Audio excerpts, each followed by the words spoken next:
પણ આજે આ રામાયણનો મંચ છે, આજે આ રામચરિત માનસનો મંચ છે. અને આમ જોઈએ તો રામાયણ 3 વ્યક્તિની આ દુનિયાની અંદર પ્રસિદ્ધ છે. એક વ્યક્તિની તો એવી કે દુનિયા સુધી પહોંચી જ નથી, લોકભોગ્ય બની જ નથી. સૌથી પહેલી રામાયણ લખાણી હનુમાનજી દ્વારા.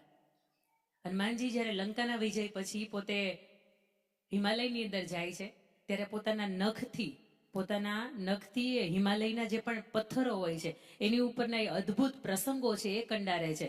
અને એ સમયમાં મહર્ષિ વાલ્મીકી છે, પોતે સરસ મજાની રામાયણ લખતા હોય અને એમને વિચાર આવે કે પોતાની રામાયણ છે એક વખત હનુમાનજીને બતાવે, કારણ કે જે રામાયણના પ્રસંગો છે ને એમાં તો હનુમાનજી સાક્ષી ભાવે રહ્યા છે, તો એ વધારે સુંદર રીતે જોઈ શકશે, જાણી શકશે. અને પોતાની રામાયણ જ્યારે લઈને જતા હોય અને ત્યાં જઈને જુએ કે હનુમાનજીએ તો ખૂબ સુંદર મજાની રામાયણ છે, એમની પ્રસ્તુતિ કરી છે, લખી છે, એની શિખા જે એના નખના જે ભાગ છે એનાથી એને કંડારી છે.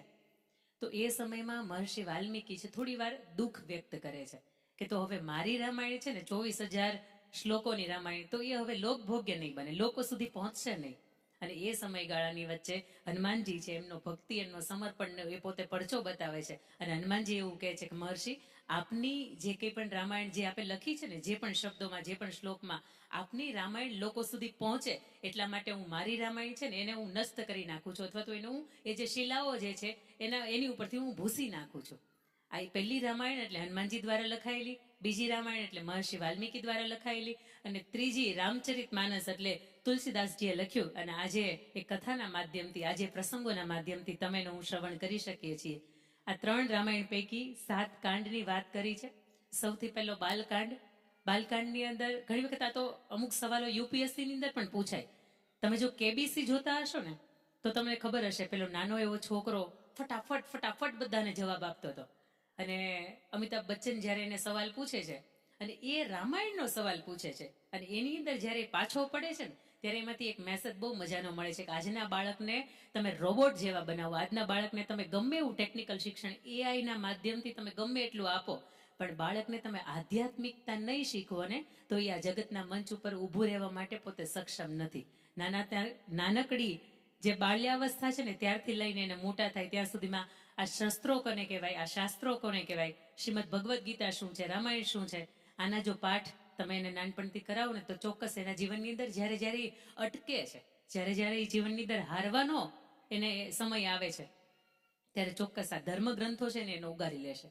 બીજી વાત કે દુનિયાની અંદર ઘણી બધી સંસ્કૃતિઓ હતી, 43થી વધારે સંસ્કૃતિઓ હતી, પરંતુ એ પૈકીની સનાતન સંસ્કૃતિ એક એટલા માટે ટકી છે કારણ કે એ ખાનદાની, ખુમારી અને ખમીરીની સંસ્કૃતિ છે. એ રીત રિવાજ અને રજવાડાની સંસ્કૃતિ છે. આ સંસ્કૃતિ એટલે અર્પણ, તર્પણ અને સમર્પણની આ સંસ્કૃતિ છે. અને એ સંસ્કૃતિના ભાગરૂપે આજે જ્યારે રામાયણના મંચ ઉપર, રામચરિત માનસના જ્ઞાનામૃતમના મંચ ઉપર આપ જ્યારે મને સાંભળી રહ્યા છો ત્યારે મારે 7 કાંડની વાત આપને કરવી છે.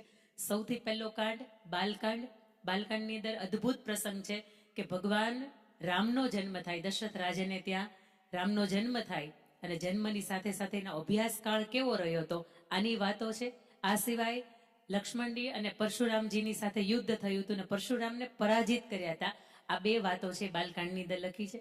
બાલકાંડ પછીનો આવે છે અયોધ્યાકાંડ. દશરથ રાજાની ઉંમર પોતાને દેખાવા લાગી, દર્પણની અંદર જોયું કે એક વાળ એનો સફેદ થઈ ગયો છે અને હવે શું કરી શકાય, તો કે હવે આ રાજ વહીવટ છે ને એમાંથી નિવૃત્તિ લઈને સંતાનોને રાજગાદી સોંપી દેવાનો સમય છે. એટલે પહેલો બાલકાંડ, એના પછીનો અયોધ્યાકાંડ. અયોધ્યાકાંડની અંદર રાજ્યાભિષેક, રામનો રાજ્યાભિષેકની વાતો આવે છે. એની સાથે કઈ માતાના જે 2 વરદાન બાકી રહ્યા હતા એની વાતો આવે છે. રામને વનવાસની વાતો આવે છે. અને એની સાથે સાથે ભરત રામને મનાવવા માટે જાય છે કે તમે આવી જાઓ, અને ભરતની સામે રામ એવું કહે છે કે મારા પિતાજીનો આદેશ છે ને મારે પાલન કરવો પડશે, આપને જો લઈ જવા હોય તો મારા ચરણ પાદુકા લઈ જાઓ. એટલે ભરત ચરણ પાદુકા લઈને અયોધ્યા તરફ ગમન કરે છે. આવી વાતો અયોધ્યા કાંડની અંદર આવે છે. એના પછીનો ત્રીજો કાંડ આરણ્ય કાંડ આવે છે. આરણ્ય કાંડની અંદર પ્રભુ શ્રી રામનું વનવાસી જીવનની વાતો આવે છે.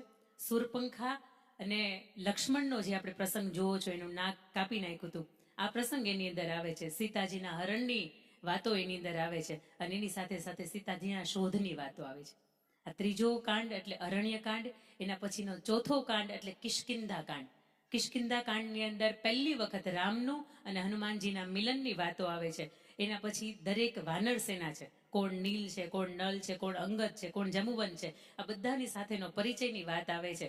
અને હવે શું કરવું જોઈએ? સીતાજીને રાવણ લઈ ગયો છે, તો એ સીતાજીને શોધવા માટે શું કરવું જોઈએ? અને જાંબુવંત હનુમાનજીને એવું કહે છે કે તમારી અંદર અદ્ભુત તાકાત છે અને આ તાકાતનો આજે તમે ઉપયોગ કરવાનો છે. અને હનુમાનજી જ્યારે સમુદ્રને છલાંગ લગાવે છે, લંકા તરફ ઉડ્ડયન કરે છે, આ વાતો કિષ્કિંધા કાંડની અંદર આવે છે.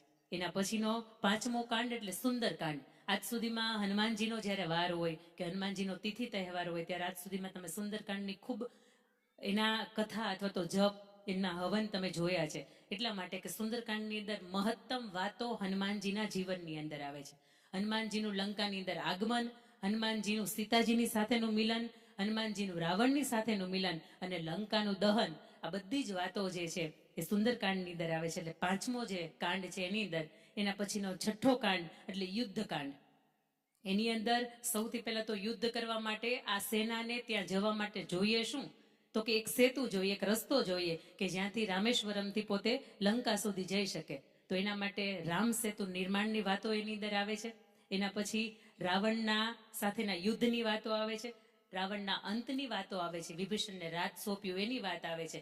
એના પછી રામનું અયોધ્યા તરફ ગમન એની વાત આવે છે, રામનો રાજ્યાભિષેકની વાત આવે છે. અને સૌથી છેલ્લો કાંડ એટલે ઉત્તરકાંડ. ઉત્તરકાંડની અંદર સૌથી પહેલો પ્રસંગ કે સીતાજીનો ત્યાગ કરે છે એ વાત આવે છે, લવકુશના જન્મની વાત આવે છે. એની સાથે સાથે લવ અને કુશનું લક્ષ્મણની સાથેના યુદ્ધની વાતો આવે છે. ભગવાન શ્રી રામને ત્યાં અશ્વમેઘ યજ્ઞ થયો એની વાત આવે છે. સીતાજીનું ધરતીની અંદર સમાઈ જવું એ વાત આવે છે. અને સૌથી અંતમાં આખા રામાયણની અંદર સૌથી અંત અને ઉત્તરકાંડનો સૌથી છેલ્લો પ્રસંગ કે જેની અંદર પ્રભુ શ્રી રામ સ્વર્ગારોહણ તરફ જાય છે, આવી વાતો આવે છે. આ 7 કાંડની અંદર અલગ અલગ બાલ્યાકાંડ, અયોધ્યાકાંડ, આરણ્યકાંડ, કિષ્કિંધાકાંડ, સુંદરકાંડ, યુદ્ધકાંડ અને ઉત્તરકાંડ, આ 7 કાંડની અંદર આખે આમ જોઈએ તો સંપૂર્ણ રામાયણ આવી જાય. અને એના મહત્તમ અને એવા પ્રસંગો કે જે તમને હું આજે સાંભળીએ તો આપણને એમ થાય કે આ ગમે એટલી વખત સાંભળીએ ને તો મજા જ આવે. કારણ કે રામાયણ એ શાસ્ત્ર એવું છે કે જેને આપણે ગળથૂથીમાંથી પીધું છે. આ શાસ્ત્ર એવું છે કે આપણી માતાએ જ્યારે આપણે ગર્ભમાં હતા ને ત્યારથી વાંચ્યું છે. અને કદાચ ઘણી વખત જ્યારે રામાયણના પ્રસંગો હોય એની જ્યારે હું વાત કરતી હોય અથવા તો આવા જ્ઞાનામૃતમ ભાગવતના કે રામજીના મંચની વાત આવતી હોય ને ત્યારે મને એમ થાય કે આવા કાર્યોમાં ઈશ્વર મને કેમ એકને નિમિત્ત કરે છે. પણ એનો અદ્ભુત એક જવાબ મને મળ્યો છે કે હું સાવ 2.5-3 વર્ષની હતી અને મારા ઘરેથી રામજી મંદિર એટલે અડધો જ કિલોમીટર ન થતું. અને સાંજે 6-6:30 વાગે આરતી થાય એટલે સૌથી પહેલા ઘઉંની 2 હાથમાં મુઠ્ઠી ભરવાની અને કોઈ પણ વસ્તુ જોવાની નહીં. કોઈ બોલાવે છે, કાંઈ બીજું તમારું કાંઈ છે કાંઈ નહીં, 2 હાથની અંદર મૂઠડી ભરીને સૌથી પહેલા, હજી તો ઝાલરની 2-5 ઝાલર વાગી ન હોય ને પહેલા ત્યાં પહોંચી જવાનું. આખી ગામડાની અંદર એ રામજી મંદિરના ચોરે ઝાલર પૂરી થાય ત્યાં સુધી બેસવાનું અને પછી ઘરે આવવાનું. એટલે સાંજે 7 વાગે તો અંકિતાબેન ક્યાં હતા બાલ્યાવસ્થાની અંદર? તો કે અંકિતાબેન તમને રામજીના ચોરે મળે. આખો દિવસ એનું ઠેકાણું ન હોય ક્યાં હોય, પણ સાંજે 7 વાગ્યાનો સમય એટલે રામજીના ચોરે મળે. રામ એટલેથી નાનપણથી ખૂબ વાલા હતા. મારી માતાએ, હું જ્યારે ગર્ભમાં હતી ત્યારે રામચરિત માનસની એને ખૂબ કથાઓ પોતે સાંભળી છે. પોતે ગામડાની સાથે રહેલા, આખો દિવસ પોતે ખેતીની સાથે જોડાયેલા અને સાંજનો સમય એટલે એ વાંચે, સાંભળે.